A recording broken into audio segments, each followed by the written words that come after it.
On June 24th, 1967, Frank Edwards was scheduled to attend an important conference on UFOs called the Conference of Scientific Ufologists, and he was a member of the Board of Governors for the National Investigations Committee on Aerial Phenomena, or NICAP for short. Now, at the time, this was a very well-known man in the community, so people were very excited to see him here and to have him speak and share information at this conference. Frank also had a popular radio show and writings which brought the topic of UFOs to a huge audience at a time when it was still a very unpopular subject, to say the least. I'm a member of the Board of Governors of NICAP, and only for myself, the statements that I've made are possession of NICAP, to which I have access, and but I just didn't want any misinterpretation of what F-22 and a 200. And did you pull the slide? Good. Had a guy who took my picture one time, didn't pull the slide. I had to go back later and pose again, after it was all over. I missed the plane. Now we're confronted with something which NICAP is trying to break up and to overturn, and that is the policy of censorship by the military, which, among other things, reaches into many lines of endeavor, but it is directed, or has been the aspect of it that we're fighting, of keeping the public from knowing what's going on in the field of these unidentified flying objects. Now this stemmed from the fact that they swarmed over Washington in July and August of 1952. And it also stems from the fact that we have not been able to cope with these things, and somewhere somebody up in the upper levels of our military decided that rather than tell the public that there's something up there they can't cope with, we'll tell the public that there's nothing up there, while all the time we are working and trying to find out some means to counteract them. As you have seen from one of those, that UFOs are serious business document. They regard it seriously. They're trying to combat them. Even gave a platform to early whistleblowers like Donald Kehoe, who claimed the government was hiding the truth about extraterrestrial visitation, among a host of other things. And so, as you can imagine, this didn't exactly sit well with those high up in the chain. Frank undoubtedly ruffled some feathers. Also, Frank was only 59 years old at the time and was in relatively good health. He exercised quite a bit, ate well, and never had any serious health issues. I think you know where this is going. Unfortunately, as the story goes, as Frank went to bed and laid his head down on his pillow for the night, he had no idea that he would never wake up again. After frantically calling 911, the paramedics had arrived, but there was nothing they could do. Frank Edwards was pronounced dead, seemingly of a heart attack, which, at 59 years old can happen, sure, but the night before the conference? Interesting. Now, the timing of Frank's death immediately raised eyebrows in the community, and rightfully so. A lot of that was also because June 24th was a very significant date. It was the anniversary of pilot Kenneth Arnold's famous UFO sighting that had kicked off the modern era of ufology all the way back in 1947. And so the fact that Frank had died on the eve of this important conference, scheduled for that very date, just seemed to be on coincidence to many. 32nd Annual Ozark Mountain UFO Conference this weekend. The 3-day event in Eureka Springs brings speakers from around the country to give the latest extraterrestrial news. The MC for the event says the conference brings people from all over the world, and it gives them a chance to learn more about UFOs. Part of this is about examining the phenomenon, and part of it is about trying to understand it and see where it's going also. And in fact, in the days following Frank's death, more suspicious details began to come out. Now, you'll find this interesting. The popular late-night radio host Long John Nebel came forward claiming that he had been shown 2 unsigned letters before the conference, both of which stated that Frank would not live to see the end of it. And even more ominously, Nebel said he received a phone call from UFO author Gray Barker, who claimed a mysterious stranger had called him in the middle of the night and flatly stated that Frank would not make it to the conference before abruptly hanging up. Now, clearly there was some sort of orchestration going on behind the scenes. Now, despite these strange events, Frank's death was officially attributed to just a heart attack, but no autopsy was ever conducted and there was no further investigation. Now, for those who knew Frank and were a part of the close-knit UFO research community at this time, his sudden death, especially being the night before he was supposed to go on and speak, definitely reeked of a cover-up. Let me point out an example of how this censorship and suppression works. On the night of April 18, 1962, a glowing red object appeared over New York State, over Oneida, New York. It was seen by a ground watchers group there. They reported it to the nearest air base. They got it on radar. They began tracking it. It was at very high altitude, at that time somewhere between 75 and 100 miles. It was moving southwestward and rather slowly. It was tracked all the way across the middle part of the country to Gridley, Kansas, where it changed course, went up over Nebraska and Wyoming and part of Colorado, and then it or a similar object landed beside a power station at Eureka, Nevada. The power station went out of business. Coincidence, probably. But while this thing was on the ground there by the power station was out of operation. It was out of operation for about 42 minutes, according to the Air Defense Command. That gave the Air Defense Command, which was in quite a flap as a result of this thing, it gave them time to get up a flight of armed jet interceptors from the base at Phoenix and another from Stead Field at Reno. They were vectored in on this thing, which had in the meantime taken off from near the power station. The power station came back into operation. The object took off after the object took off, and then the power station came back into business. Then the jets were vectored in on this object. It was then totally dark. They were chasing it westward across Nevada when the thing exploded in flight about 70 miles south of Reno, and the flash was so brilliant that it was seen over 5 states. Scientists out there who saw the flash said this appeared to be an atomic explosion. Neither the Strategic Air Command nor the Air Defense Command nor the Air Force would say whether they had shot at this thing. They would only say that the jets were being vectored in on it when it exploded. Maybe it just lost its temper and blew its top, but for some reason it blew up out there over the desert, which was a very good place to do it. Now, this is an important news story. It's a big news story when an unidentified object crosses the United States at a level at which we can't intercept it, and then comes down beside a power station. The power station goes out of business.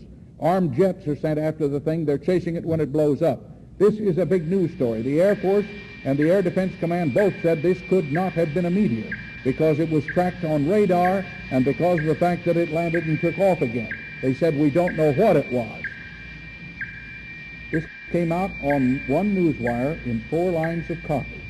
It said, an unidentified flying object believed to have been a meteorite flashed over the state of Nevada and other Great Plains states last night and exploded over the desert south of Reno.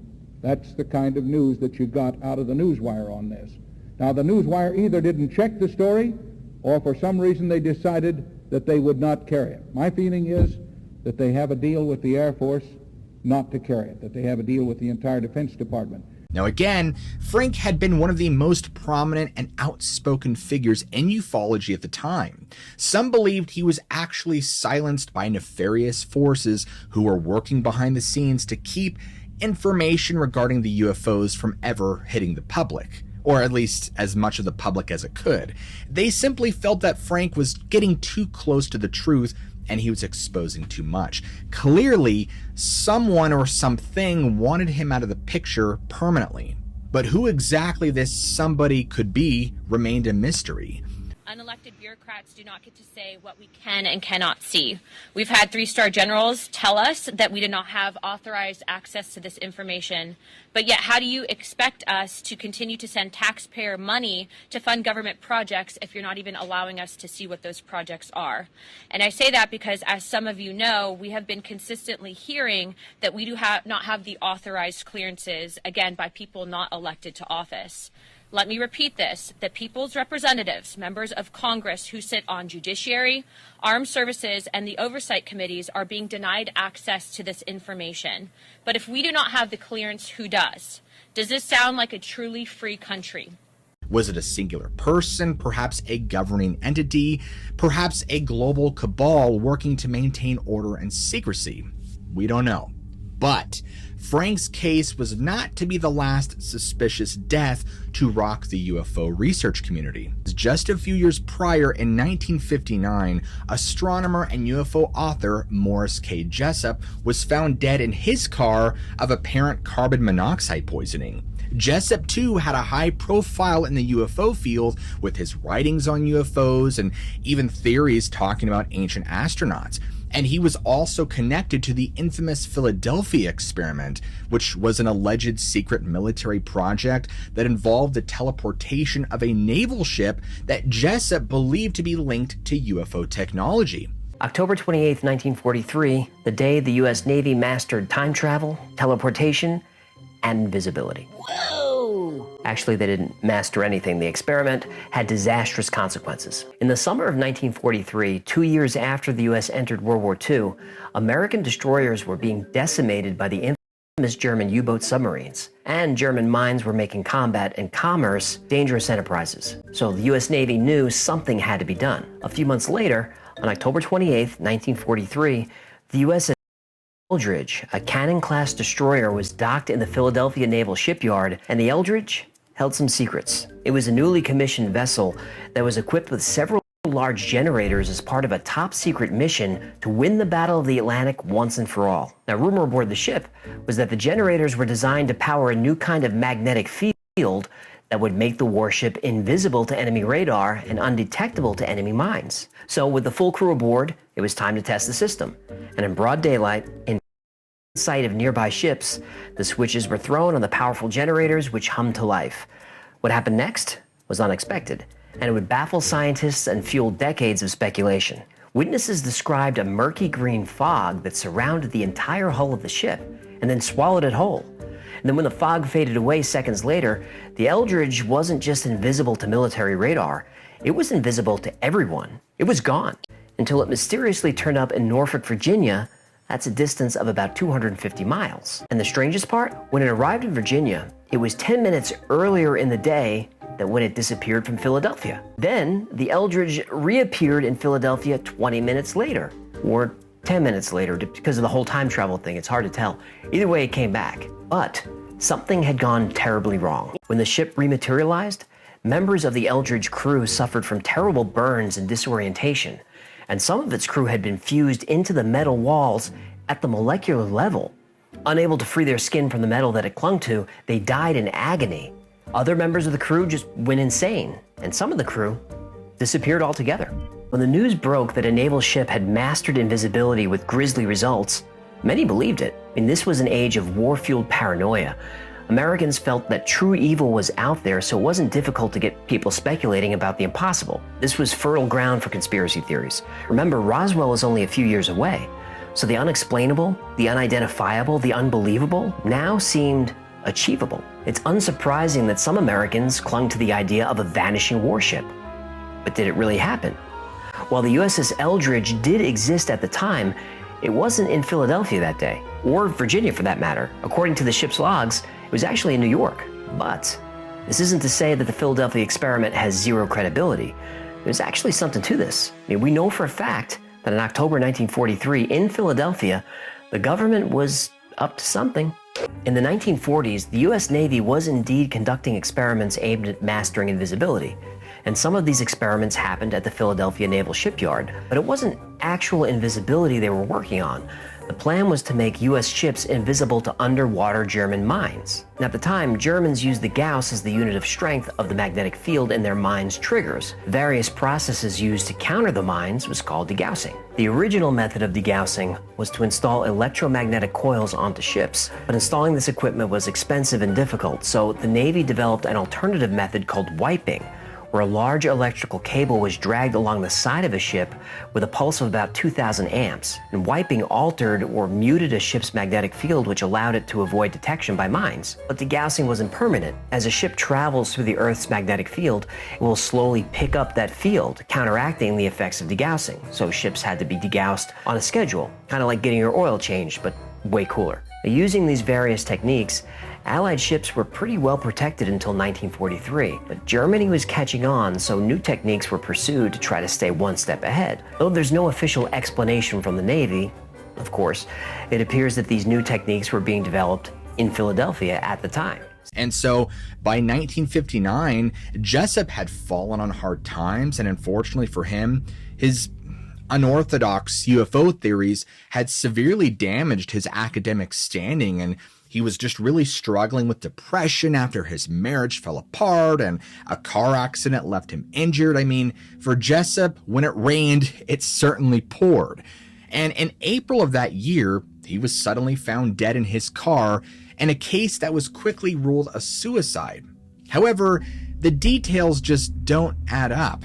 Now, it appeared as if somebody had placed the exhaust hose into Jessop's car window using wet towels, implying it was done from outside the vehicle. But if Jessop intended to take his own life, I mean, why would he have it set up that way rather than just simply doing it from inside the car? And why did the police refrain from a proper autopsy, which, by the way, was required by Florida law? Gee, I wonder who made that call. This clearly seemed like an attempt to sweep what would look like a suspicious death cleanly under the rug as quickly as possible. But unfortunately, there's really no definitive proof it was anything other than what was written down on paper, and that's a suicide. So when looking at the cases of Frank Edwards and Morris K. Jessop side by side, I mean, it's hard not to see that there's a disturbing pattern, both where these prominent researchers who died under questionable circumstances at best, all right when their work was gaining significant traction and influence. And in both situations, police and other authorities were actually very quick to write their deaths off as natural or even self-inflicted, despite numerous suspicious details and any lack of an investigation. I mean, does that make you wonder at all? Does that mean that Edwards and Jessop were just victims of some insidious plot to silence those who got too close to the truth? Did they pay the ultimate price for trying to bring out hidden information to light? It seems that there really is a price to pay for digging too deep into the UFO and supernatural phenomena, and unfortunately, many pay with their lives when they find things out they shouldn't.